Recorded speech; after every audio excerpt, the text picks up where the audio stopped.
사랑하는 여러분, 우리는 구원의 서정을 다 마친 후에 지난주부터 산상수훈의 말씀을 살펴보는 시간을 시작했습니다. 자, 이 산상수훈을 우리가 살펴볼 때 꼭 기억하고 있어야 될 것 두 가지를 먼저 말씀을 드리고 오늘 본론으로 들어가고자 합니다. 지난주에 드렸던 말씀인데 다시 한번 기억해 주십시오. 저를 주목해 주시고, 첫 번째는 이 산상수훈은 구원받은 성도들에게 주신 말씀이라는 것입니다. 지난주에 말씀드렸다시피 이 산상수훈을 듣는 대상은 무리가 아니라 제자들이었어요. 본문은 보면은 분명하게 무리와 제자를 구분해서 말씀해 주고 있음을 확인할 수 있어요. 그냥 예수님이 어떤 기적을 행하니까, 어떠한 놀라운 일을 행하니까 그걸 구경하기 위해서 몰려든 무리, 그 무리들에게도 물론 이 예수님의 음성이 들려졌겠지만 그 무리 가운데 예수님 앞으로 나온 제자들, 이 제자들에게 주님께서 직접 주신 말씀이 산상수훈이라는 것입니다. 여러분, 지금 이 제자들은 이제 예수님이 제자로 완전히 불러주신 지 이제 막 불러주신 직후예요. 예수님의 공생애가 3년이거든요. 이 3년 중에 예수님의 제자들을 다 12명을 확정해서 딱 너희는 나를 따라오너라, 내가 너희를 사람을 낚는 어부가 되게 하리라 하신 때는 한 1년 지난 다음이에요. 그러니까 처음부터 12명을 다 한꺼번에 부르지 않았어요. 처음에 5명을 부르시고 그 다음 하나하나 불러서 12명을 확정하고 난 시점이 공생의 사역의 1년 지난 시점. 바로 그렇게 제자로 막 부름받은 사람들, 그들을 앞에 두고 이 산상수훈을 가르쳐 주시는 거예요.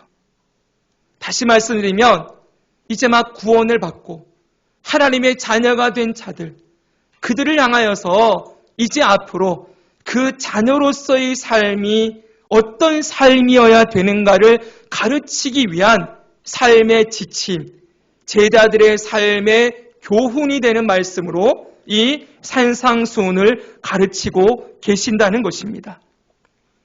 그래서 여러분, 절대로 우리는 이 산상수훈을 구원을 받기 위한 조건으로 들으면 안 돼요. 구원받으려면 심령이 가난해야 된다. 구원받으려면 애통해야 된다. 여러분, 이렇게 이 말씀들을 전부 조건절로 바꾸어 놓으면은 큰 문제가 생겨요. 심령이 가난한 자만 구원받을 수 있다. 절대로 그렇게 보면 안 되는 거예요. 하나님의 자녀가 된 자들, 예수 그리스도의 길을 따라가려고 하는 그 자들은 앞으로 하나님이 심령이 가난한 사람으로 변화시키실 것이다. 심령이 가난한 자가 바로 구원받은 사람의 모습이다 라고 가르치면서 앞으로 하나님께서 변화시켜 나가실 새로운 삶을 살아가게 될 그리스도인들을 향하여 주신 말씀이 이 산상수훈이라는 것을 꼭 기억해야 하는 것입니다.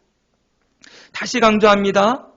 우리는 구원의 서정을 통하여서 우리는 이미 구원받았고 구원받고 있고 구원받을 것이라는 걸 배웠지요? 구원받았다는 게 뭐였습니까? 구원받았다를 다른 말로 바꾸면 하나님의 자녀가 되었다. 감사합니다. 하나님의 자녀가 되었습니다. 근데 이 자녀가 되었다고 해서 처음부터 하나님의 자녀로 살 수 있는 게 아니잖아요. 이제 막 갓난아이가 태어났어요. 이 아이가 처음에 뭘 할 수 있습니까?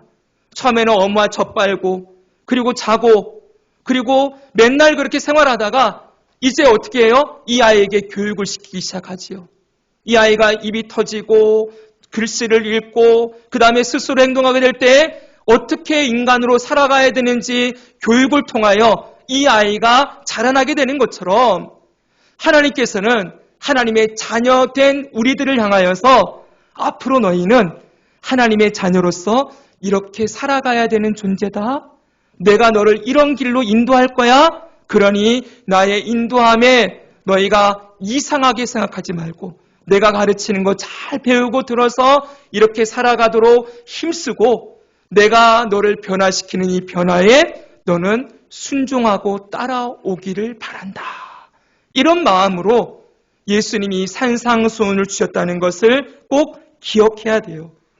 그래서 어떤 목사님은 이 산상수훈을 이렇게까지 얘기합니다. 예수님이 우리를 구원하시고 성령을 주신 목적이 바로 산상수훈이다. 이 산상수훈의 말씀을 따라 살아가도록 변화시키기 위하여 우리를 구원하셨다. 이렇게까지 얘기해요. 하나님이 우리에게 예수를 믿는 자에게 성령을 주신 이유는 성령이 오셔서 뭐랍니까? 성화의 삶을 인도하지요. 이 성화의 과정에 꼭 지침이 되는 말씀으로 이 산상수훈을 주신 것이다. 이렇게 강조하고 있어요. 꼭 기억해야 됩니다. 여러분, 앞으로 성령께서 저와 여러분을 이 산상수훈의 말씀이 이루어지는 삶으로 인도해 주실 것을 믿습니다. 기대하십시오. 소망하십시오. 우리의 본성으로는 절대 되지 않지만 주님이 우리 안에 살아 역사해서 하나님이 기뻐하시는 자녀의 모습으로 우리를 빚어 가실 것입니다.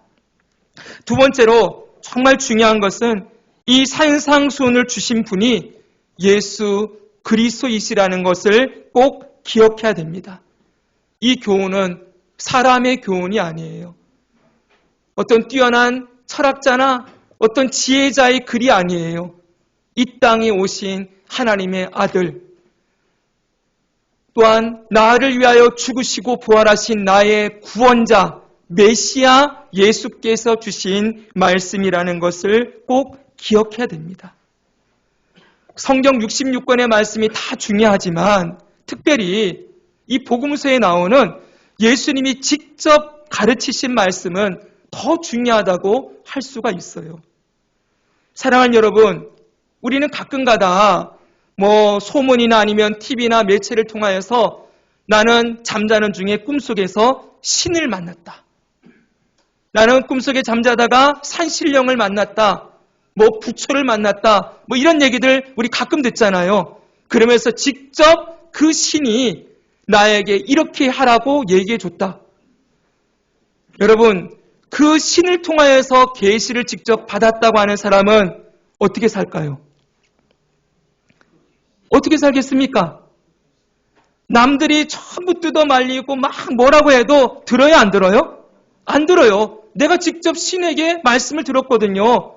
그러니 그 말씀을 따라 일평생 목숨을 걸고 살아가겠지요? 네. 여러분, 그럼 어떻습니까? 지금 우리가 보고 있는 이 말씀은 누구의 말씀이라고요? 예수께서 주신 말씀이에요. 그 예수님은 하나님의 아들이세요. 그분이 직접 우리에게 영감으로 직접 사람을 손에 쓰기는 했지만 하나님 예수님이 직접 가르치신 말씀을 제자들이 기록해서 우리에게 남겨준 말씀이니 이 말씀을 우리가 어떻게 대해야 될 것인가? 여러분, 이 말씀의 이 중요성과 무게감을 우리가 마음에 새기고 있어야 할 거예요. 그래서 앞으로 여러분, 이 말씀은 이 땅에 오신 하나님의 아들이 저와 여러분을 이렇게 바꿔갈 거라는, 변화시켜 나갈 것이라는 약속의 말씀이에요. 이 약속의 말씀이 우리에게 들려질 때 우리의 태도가 어떠해야 되겠습니까? 따라합시다. 네, 주님. 다시 한번 네, 주님. 말씀대로 나를 변화시켜 주소서. 내가 이렇게 살기 원합니다. 말씀대로 살기를 원합니다. 주님 말씀대로 살고 싶어요. 나를 변화시켜 주세요. 이런 마음으로 이 말씀을 듣고 배우고 받아야 할 것입니다. 자, 그러면 이제 이 산상수훈의 내용을 구체적으로 살펴보고자 합니다. 오늘 우리가 살펴볼 주제는 바로 팔복이에요. 팔복. 먼저 여러분 본문 3절에서 6절의 말씀을 같이 한번 읽어보겠습니다. 심령이, 같이 한번 읽겠습니다. 시작. 심령이 가난한 자는 복이 있나니 천국이 그들의 것이며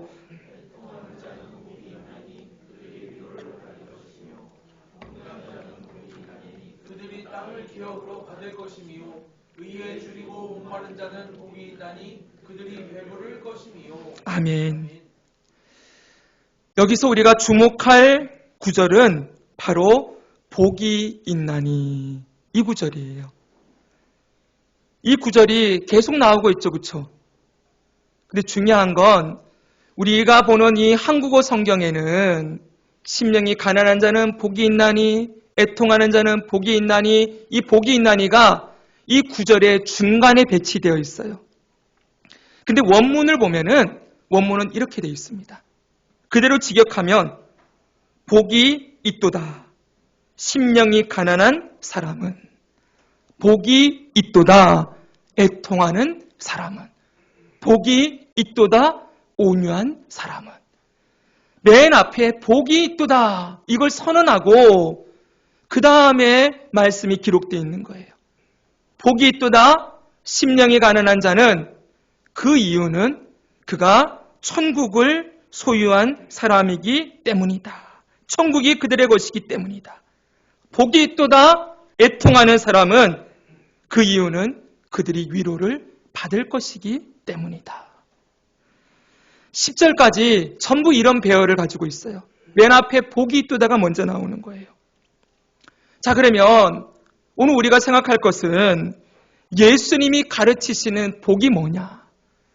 예수님이 지금 제자들을 향하여 너희는 복이 있는 자다 이렇게 선언하고 시작한다는 거예요. 그럼 이 예수님이 가르치는 복이 무엇인가 라는 것을 먼저 생각해야 되겠지요? 자, 여러분들에게 여쭤보겠습니다. 여러분, 복이 뭡니까? 여러분이 생각하는 행복은 무엇입니까? 딱 떠오르는 건 부자가 되는 거, 몸이 건강한 거, 성공하는 거, 자녀들이 잘 되는 거, 뭐 이런 걸 생각하겠죠, 그렇죠? 그게 당연합니다, 여러분. 왜냐하면 세상에서는 그것을 복이라고 가르치니까. 우리 얼마 전에 배웠잖아요. 세상이 말하는 오복. 오복이 무엇입니까?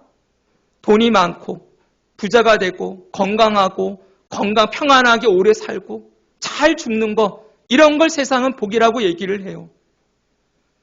여러분, 이 복에 대한 개념은, 이 지금 우리가 생각하는 이 복에 대한 개념은 당시 유대인들도 가지고 있던 복이었어요.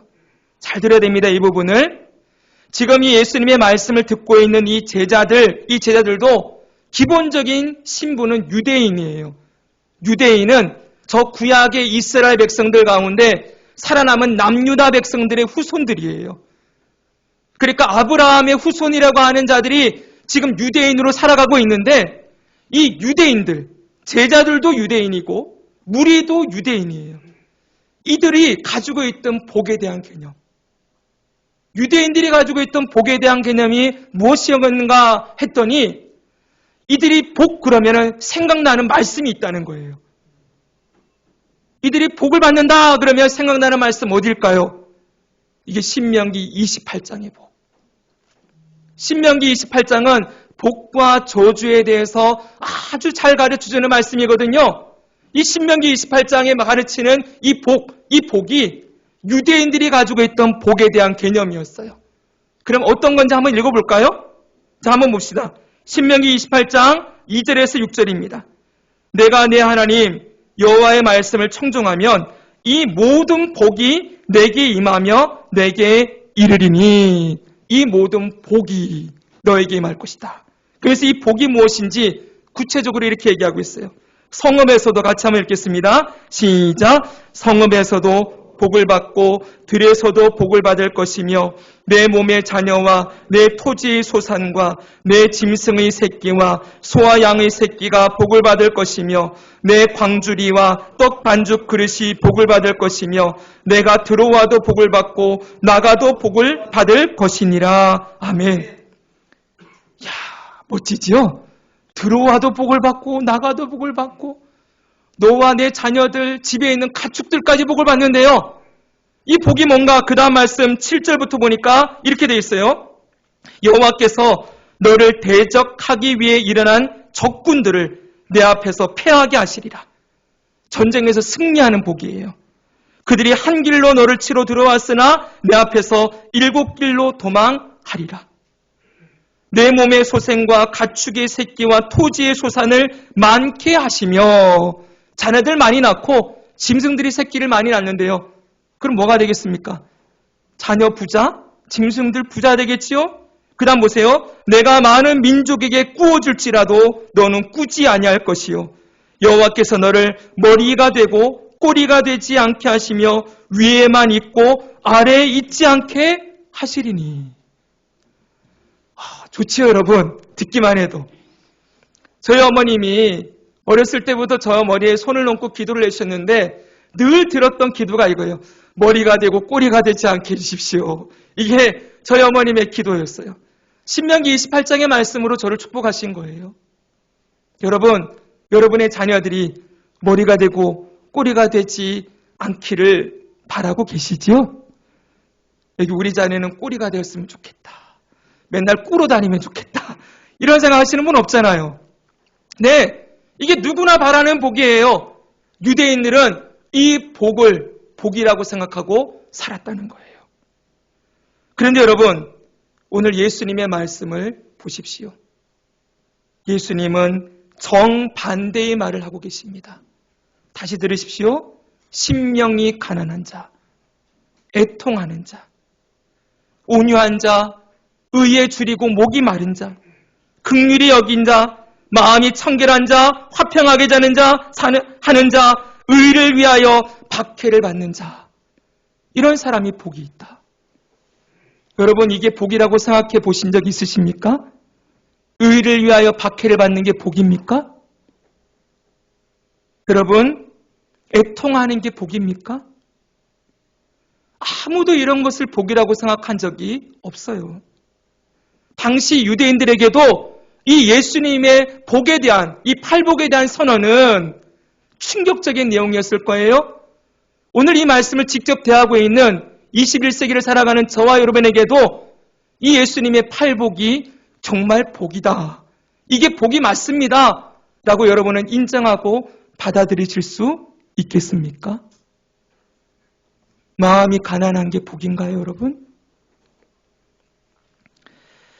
여러분, 우리는 이 말씀을 그냥 딱 정말 정면으로 딱 대하면은 이 팔복의 말씀을 그냥 가감없이 그냥 좋은 말씀이야, 팔복이야, 그러고 그냥 복에 대한 말씀이다 라고 들을 것이 아니라 하나하나 뚫어서 정직하게 이 말씀 보면은 이게 우리는 복이라고 생각되어지지 않아요. 그리고 이런 복은 받고 싶으세요? 심령이 가난한 복, 의를 위해 박해를 받는 복, 이런 복 받고 싶으십니까? 아니잖아요. 이 복은 복이 아니라고 말하고 싶어져요.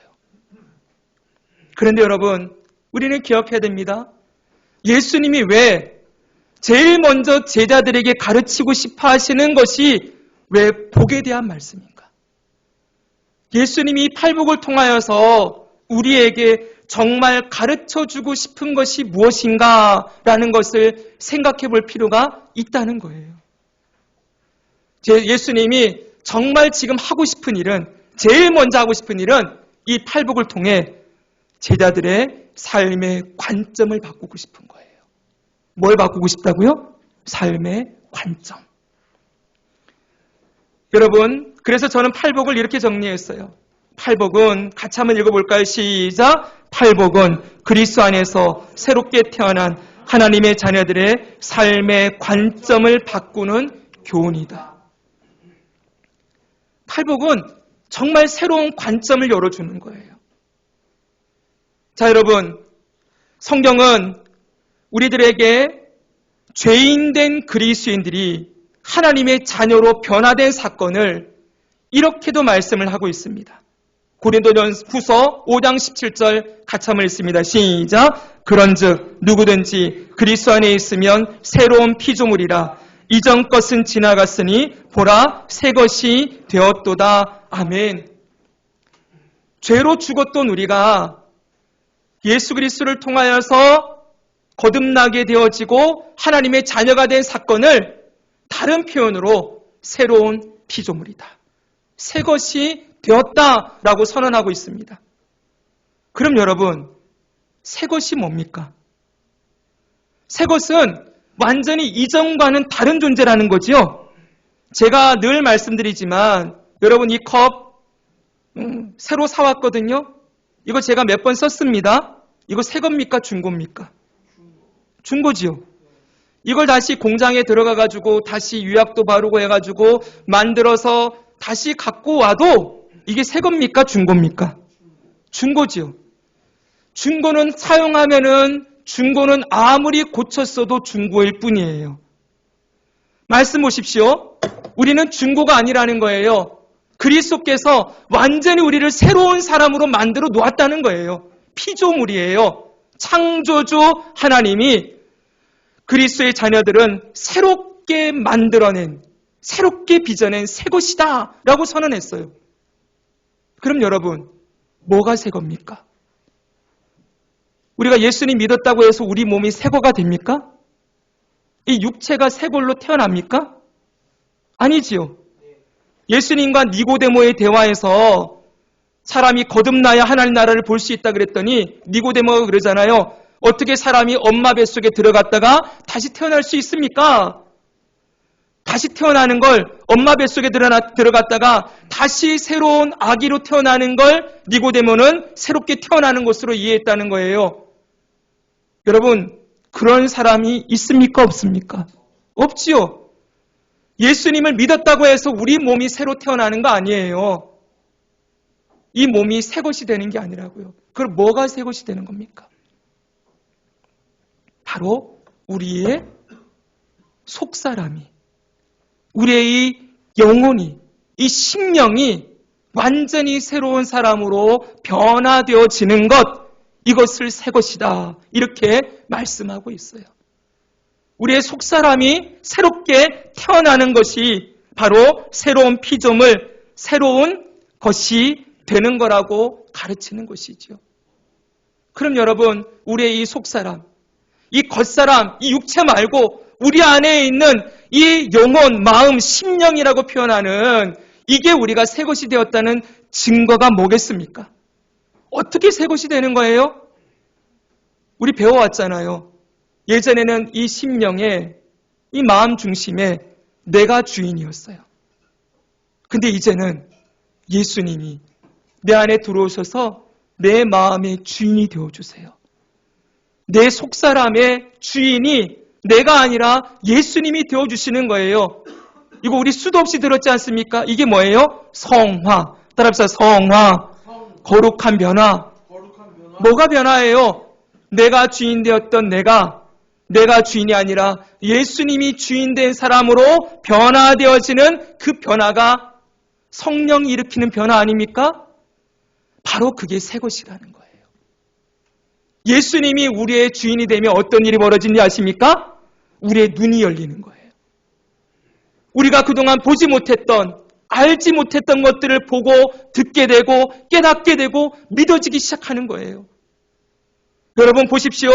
우리는 예수님 믿기 이전에 철저하게 이 땅에 속한 자로 살았어요. 눈에 보이는 것만 추구하며 사는 거예요. 이 세상은 철저하게 눈에 보이는 것을 사랑하고 눈에 보이는 것을 얻으려고 하는 세상이지요. 그래서 이 세상은 뭐를 소망합니까? 당장 눈에 보이는 거, 돈 많이 벌었으면 좋겠다. 당장 눈에 보이는 거, 저 사람보다 내가 성공했으면 좋겠다. 당장 눈에 보이는 거, 직장에서 여러분 당장 승진하고 사업에서 경쟁자를 물리치고 내가 잘 되는 거, 우리 아이들이 남들보다 공부도 더 잘하는 거, 우리 외모가 남들보다 조금 더 아름답고 이뻐지는 거, 이런 것들 원하지 않습니까? 여러분, 물질 세계에서 철저하게 이 땅의 것만을 바라보고 있던 우리의 눈이 이제는 열리기 시작하는 거예요. 우리의 눈이 열리니까 뭐가 보기 시작합니까? 이 말씀을 통해 가르치시는 하나님이 살아계시다는 것을 보고 믿게 되지요. 우리가 그동안 배웠던 말씀, 저 하늘을 쳐다보면 지금 우리의 육의 눈으로는 보이지 않지만 성경이 가르쳐준 대로 보면은 하나님이 보좌에 앉아 계십니다. 아멘. 아멘입니까? 아멘. 그 보좌 우편에 예수 그리스도께서 살아계십니다. 아멘. 수많은 천군천사와 먼저 주님 앞에 가게 된 믿음의 선배들이 흰옷을 입고 면류관을 쓰고 그 보좌 앞에 엎드려 경배하며 예배하고 있는 모습을 우리는 보게 되는 거예요. 아멘. 바로 이런 변화가 우리 안에 일어나게 되는 것이지요. 영의 눈이 열리고 나니 물질 세계만 바라보고 철저하게 이 땅에서 성공하고 잘 되고 잘 먹고 잘 사는 것만을 추구하던 우리들에게 이제는 이 세상이 아닌 영원한 하나님의 나라가 있고 나는 이 땅에 속한 자가 아니라 하늘의 시민권을 가진 자라는 그 정체성이 새롭게 발견되어지면서 삶의 관점과 가치와 방향이 변화되는 일이 일어나게 된다는 거예요. 그래서 여러분, 더 이상 예수님은 너희가 이 땅에서 잘 되는 거, 남들보다 부자가 되는 거, 이런 걸 복이라고 말하지 않아요. 가축들이 많아지는 거, 전쟁에서 승리하는 거, 그런 걸 이제 복이라고 가르치지 않아요. 심령이 가난한 자, 애통하는 자, 온유한 자, 화평하게 하는 자, 마음이 청결한 자, 의에 줄이고 목마른 자, 의를 위하여 핍박받는 자가 복이 있다. 여러분, 예수님 안에서 새롭게 태어난 사람들의 눈이 열리면 이제는 그것이 복입니다 라고 말할 수 있는 사람으로 삶의 방향과 관점이 달라진다는 것을 가르쳐주고 있는 거예요. 예수님이 제일 먼저 하고 싶어하는 일은 뭐예요? 제자들의 눈을 열어주고 싶어요.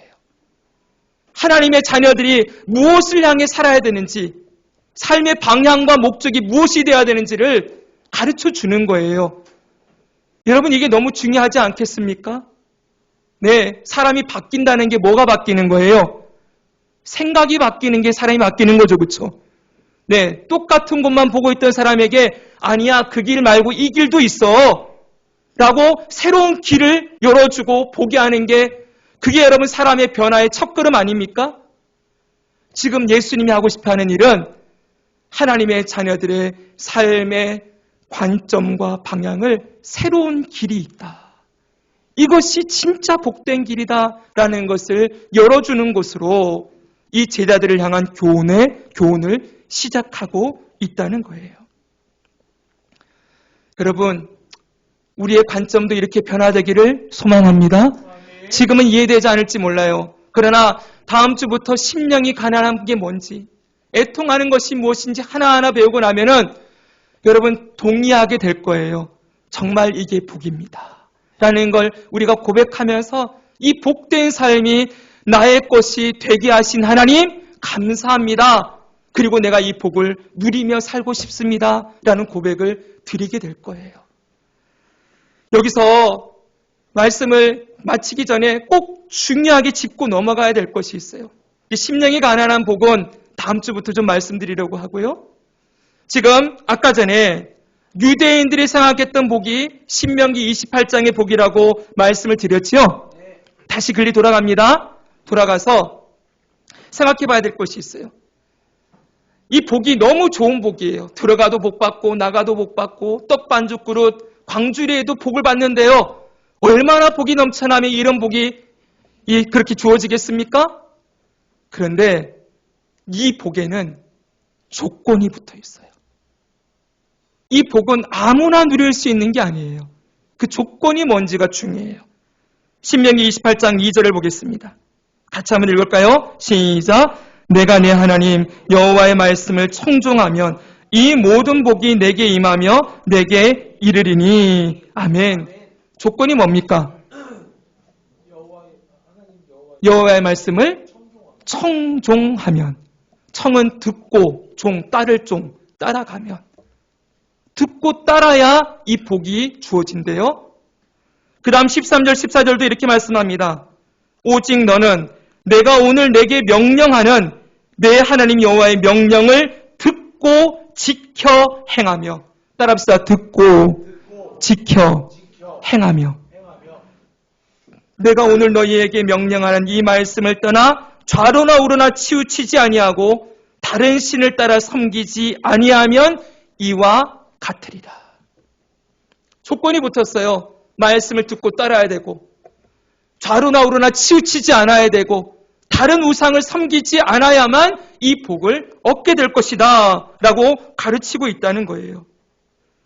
쉽게 말하면 여러분, 이 복은 순종해야, 말씀을 듣고 행해야 얻을 수 있는 복이에요. 그래서 여러분, 이 복은 율법이라고 얘기를 해요. 율법을 지켜야, 이 법을 지켜야 받을 수 있는 복이에요. 율법으로 얻는 복이에요. 여러분, 그 다음 볼까요? 지금은 복에 대한 이야기만 읽었지요. 15절부터 보면은 이렇게 되어 있습니다. 14절까지는 복에 대한 얘기예요. 14절부터 보십시오. 15절. 내가 만일 내 하나님 여호와의 말씀을 순종하지 아니하여 내가 오늘 내게 명령하는 그의 모든 명령과 규례를 지켜 행하지 아니하면, 말씀을 안 지키고 순종하지 않으면 뭡니까? 이 모든 저주가 내게 임하며 내게 이를 것이니. 말씀을 안 지키면 복이 아니라 뭐예요? 저주래요. 16절부터 같이 한번 읽어볼까요? 말씀을 안 지키면 받게 되는 저주가 나와요. 내가 성읍에서도, 시작, 내가 성읍에서도 저주를 받으며 들에서도 저주를 받으며 또 내 광주리와 떡반죽 그릇이 저주를 받을 것이요 내 몸의 소생과 내 토지의 소산과 내 소와 양의 새끼가 저주를 받을 것이며 내가 들어와도 저주를 받고 나가도 저주를 받으리라. 여러분, 아멘이 잘 안 나오죠?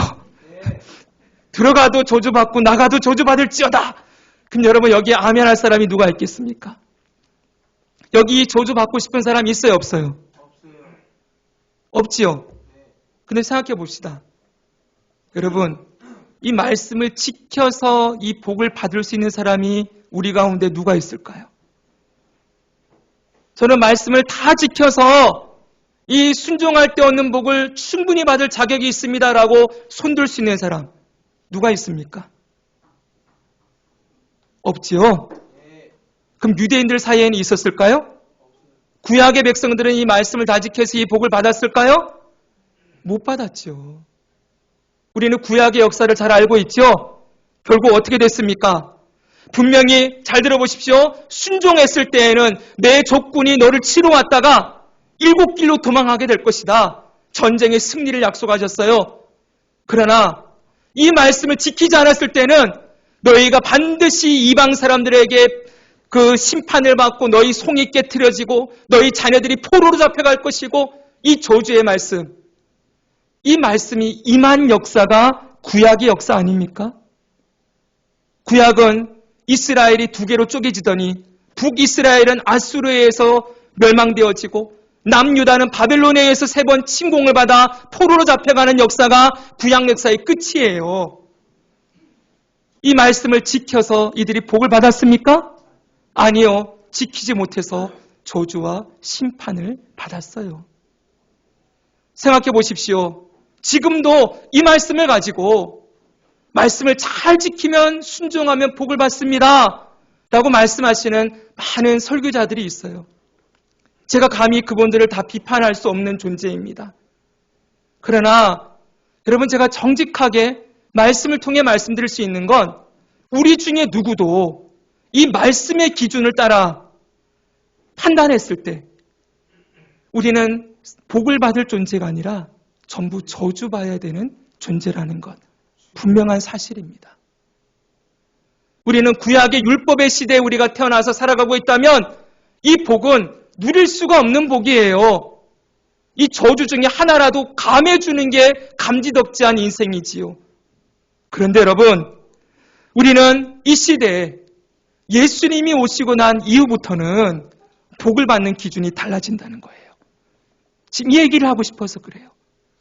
구약에는 자녀들이 잘 되고, 여러분 먹을 것, 마실 것, 입을 것이 풍성하게 되어지고, 이런 것들이 말씀에 순종해야 얻는 복이었는데, 예수님이 오신 이후로부터는 이 복이 순종해야 받는 복이 아니라 하나님의 자녀들은 무조건 받는 복이다, 이렇게 가르친다는 거예요. 어디에 그런 말씀이 나올까요? 여러분, 하나님의 자녀들이 무조건 이 복을 받게 되어 있다라고 말하는 게 어디 나올까요? 앞으로 우리가 배울 산상수훈 6장에 나와요. 지금 우리가 5장 읽었잖아요. 6장 보니까 이런 말씀이 있습니다. 같이 한번 읽겠습니다. 그러므로 내가 시작. 그러므로 내가 너희에게 이르노니 목숨을 위하여 무엇을 먹을까 무엇을 마실까 몸을 위하여 무엇을 입을까 염려하지 말라. 목숨이 의복보다 중하지 아니하며 몸이 의복보다 중하지 아니하냐. 공중의 새를 보라. 심지도 않고 거두지도 않고 창고에 모아들이지도 아니하되 너희 하늘 아버지께서 기르시나니 너희는 이것들보다 귀하지 아니하냐. 아멘. 무엇을 먹을까 마실까 입을까 염려하지 마라. 공중의 새를 보라. 들의 백합화를 보라. 너희는 이것들보다 귀하다. 누가 말씀하십니까? 너희 하늘 아버지께서 기르시나니. 그 다음 말씀 31절 32절까지 한 번 더 읽겠습니다. 시작. 그러므로 염려하여 이르기를 무엇을 먹을까 무엇을 마실까 무엇을 입을까 하지 말라. 이는 다 이방인들이 구하는 것이라. 너희 하늘 아버지께서 이 모든 것이 너희에게 있어야 할 줄을 아시느니라. 할렐루야. 아멘. 구약에는 하나님 말씀을 듣고 청종해야만 순종해야만 얻을 수 있는 복이었어요. 가정이 잘 되고 자녀들이 복되고 먹을 것 마실 것 입을 것 걱정하지 않고 살아가는 삶은 말씀에 순종해야 얻는 복이었어요. 그러나 지금 하나님의 자녀가 된 저와 여러분에게는 하나님이 아버지가 되신 자에게는 이것이 자동적으로 주어진다. 이 땅에 먹고 마시고 살아갈 것 아버지가 책임지는 삶이 된다. 구약 백성들은 그토록 말씀을 지켜서 얻어야 되는 이 복이 우리에게는 값없이 선물로 주어졌다는 거예요. 여러분 너무 감사하지 않습니까? 지금도 여러분 구약의 말씀대로 우리의 삶을 평가한다면 너 말씀 잘 지켜야 네 자녀 잘 될 거야? 네 말씀 잘 지켜야 너 먹을 거 안 떨어질 거야? 너 말씀 안 지키고 불순종하면은 너 저주받을 거야? 이런 기준으로 우리가 하나님의 말씀이 우리에게 주어지고 있다면 우리에게 무슨 소망이 있겠습니까? 그런데 아니라는 거예요. 하나님께서 우리를 구원하실 때 값없이 예수님의 십자가 보혈과 부활의 생명을 값없이 우리가 행한 것으로 누리는 것이 아니라 값없이 주신 하나님이 하나님의 자녀가 된 복을 우리에게 주신 그 하나님이 자녀로서 살아갈 때 이 땅에 필요한 것을 공급하시는 복을 일평생 누리며 살아가게 하시겠다 약속하셨다는 거예요. 여러분 이건 하나님의 약속이에요. 예수님이 직접 하신 말씀이에요. 너희 하늘 아버지께서 모든 것을 아시느니라. 너희 쓸 것을 아시느니라. 사랑하는 여러분, 그렇기 때문에 여러분 우리는 이미 구약에서 말씀하는 이 복들을 예수님 안에서 받은 자들이에요. 원래 저주를 받고 심판을 받아야 되는 존재들이었는데 값없이 선물로 구원의 복을 받았고 구원의 복을 받아 하나님의 자녀가 된 저와 여러분들에게 일평생 이 땅을 살아가는 삶을 책임져 주시겠다는 약속의 복도 받은 자들임을 믿습니다. 아멘. 여러분 이제 우리가 구할 것은 그렇기 때문에 더 이상 이 땅에 눈에 보이는 어떤 복을 구하는 자가 아니라는 거예요. 하나님 먹을 거 주세요. 하나님 돈 많이 벌게 해주세요. 하나님 건강해서 편안히 살다가 죽게 해주세요. 이런 복을 바라는 자들이 아니에요. 왜요? 하나님의 자녀에게는 이미 이 땅을 살아갈 모든 삶을 책임진다고 약속하셨잖아요. 아멘. 아멘입니까? 아멘. 비록 여러분들이 원하는 부자는 안 될 수 있어요. 비록 여러분이 원하는 건강하게 살다 죽는 거 이런 거 못 누릴 수 있어요. 근데 그게 전부가 아니잖아요. 여러분 저는 장례를 많이 치러봤어요. 세상 사람들은 장례에서 어떤 사람의 죽음은 호상이라 그래요. 어떤 사람의 죽음은 저주받은 죽음이라고 얘기를 해요. 여러분 기준이 뭡니까? 호상의 기준이 뭐예요? 천수를 누리다가 오래오래 살다가 건강하게 살다가 돌아가실 때도 깨끗하게 이렇게 돌아가시면은 아이고 호상이네요. 잘 어르신 살다가 돌아가셨네요. 이렇게 얘기를 해요. 저주받은 죽음은 뭡니까? 길에 가다가 객사하든지 사고 나서 돌아가시든지. 여러분 어려운 일을 당해서 돌아가시면 그게 그 죽음이 너무 허망하고 안타까운 죽음이라고 사람들은 얘기하지요. 왜 그렇습니까? 철저하게 눈이 땅에 있기 때문에 그래요. 땅의 기준으로 보니까 그게 호상인지 아닌지가 그렇게 보이는 거지요. 그러나 여러분, 영의 눈을 열어서, 우리의 눈을 열어서 영원한 하나님의 나라가 있다는 것을 보게 되면 그게 아무것도 아니라는 거 알게 되겠지요. 사실 생각해 보십시오. 사도 바울은 죽음이 호상입니까? 저주받은 죽음입니까? 사도 바울 어떻게 죽었습니까? 예수 그리스도 복음 전하다가 참수형 당해서 죽었어요. 예수님의 제자들은, 이 말씀을 들었던 이 제자들은 어떻게 죽음을 맞이했습니까? 베드로는 십자가에 거꾸로서 죽었습니다. 안드레는 X자형 십자가에 달려서 죽었습니다. 도마는 인도에 가서 복음 전하다가 화살에 고슴도치가 되어서 죽었습니다. 여러분 이게 호상입니까? 그런데 예수님이 그들을 복되다라고 말씀하셨어요. 어떻게 그럴 수 있습니까?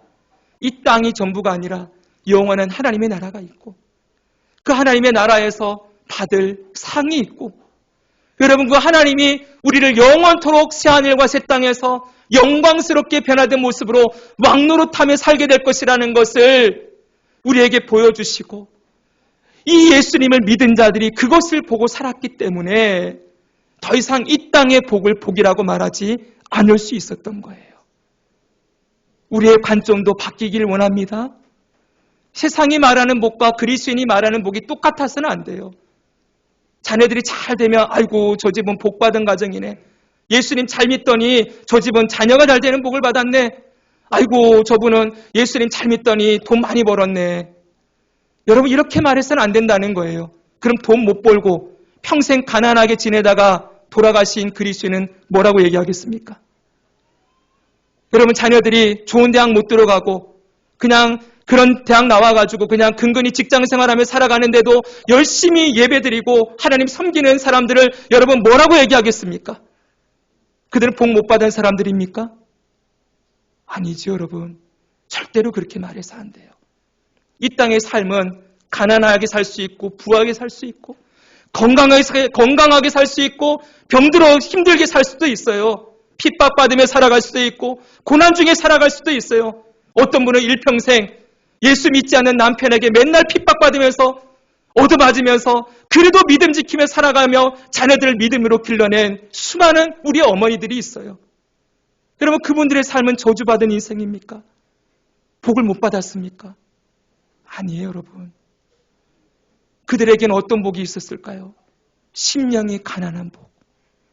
정말 주님 아니고서 살 수 없음을 고백하며 날마다 주님의 은혜를 구하며 살아가는, 그래서 주님이 위로해 주시는 복, 주님이 그 마음에 평안을 주시는 복, 이 땅을 살아가지만 고난 중에도 찬송할 수 있게 하시는 복을 그분들에게 주셨어요.